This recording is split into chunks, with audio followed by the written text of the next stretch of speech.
Hi, my name's Hans, and I have just started a project. I don't really know a whole lot about what I'm doing, but I got enough friends that hopefully I can figure this out. So, what I got, so about 20 years ago, I started looking for uh, advanced design pickup truck, the 5 window Chevy or GMC. I always kind of liked the GMC because this front grille was different. But I have a 1961 Chevy that I got from my great grandpa that he drove for a lot of years. And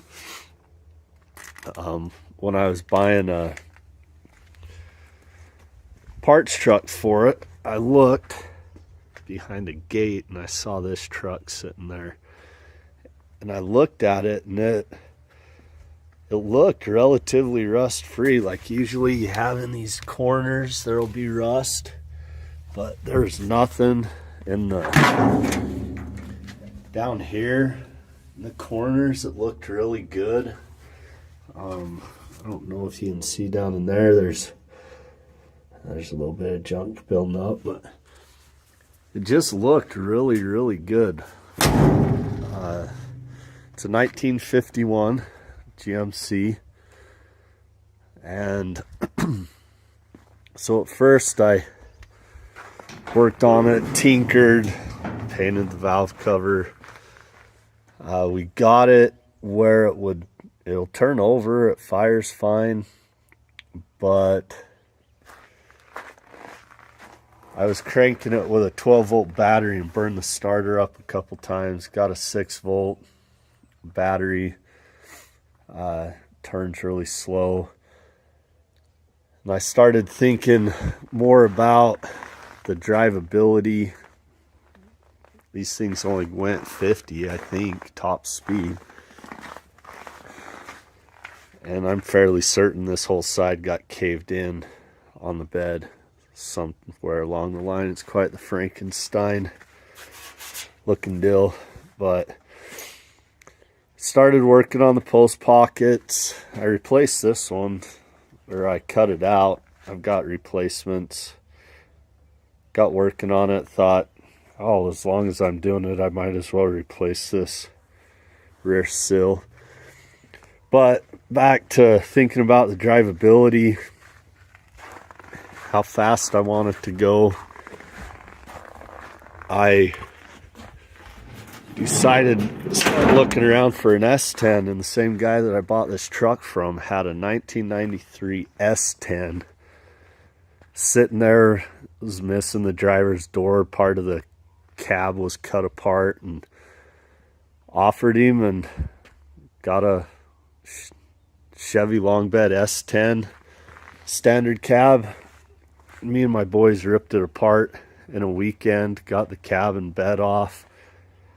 I ordered, it's called a 504 kit, and you go through and you replace a lot of these brackets. You can see where the black's at. I cut off the cab mounts, the radiator mounts, and the bed mounts, and then you take the cap off of this because I'm going to run the S10 tank.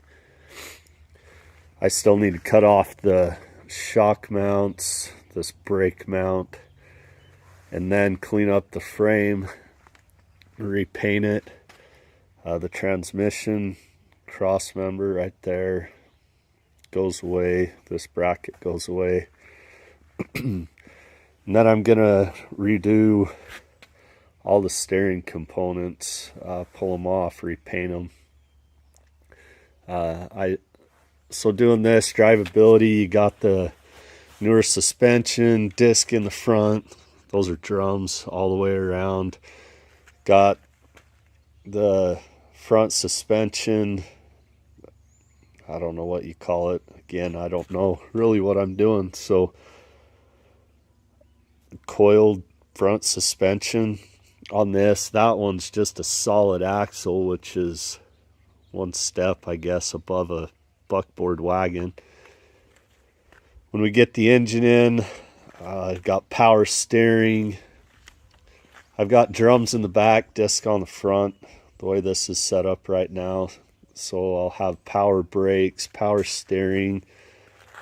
Trying to decide whether, kind of depends on what I can track down, an LS motor or a 350 in it. On these, you have to track down a four-wheel drive rear end. The two-wheel drive rear ends are 2 inches or 4 inches narrower than a two-wheel drive. So I've got to go and track that down and replace this rear end. Otherwise, you have to tub the bed in your track. Looks really weird in the wheel wells. But plan is to, when the 504 shows up, hopefully I have this frame all painted nice and black and beautiful, and then I'll start pulling that cab and stuff off and putting it on this frame, and then I'll start tracking down a motor. But I'll just make some videos here and there if anybody's interested on what I'm doing, and hopefully I can learn along the way, and if anybody comments, they can help me out. But thanks.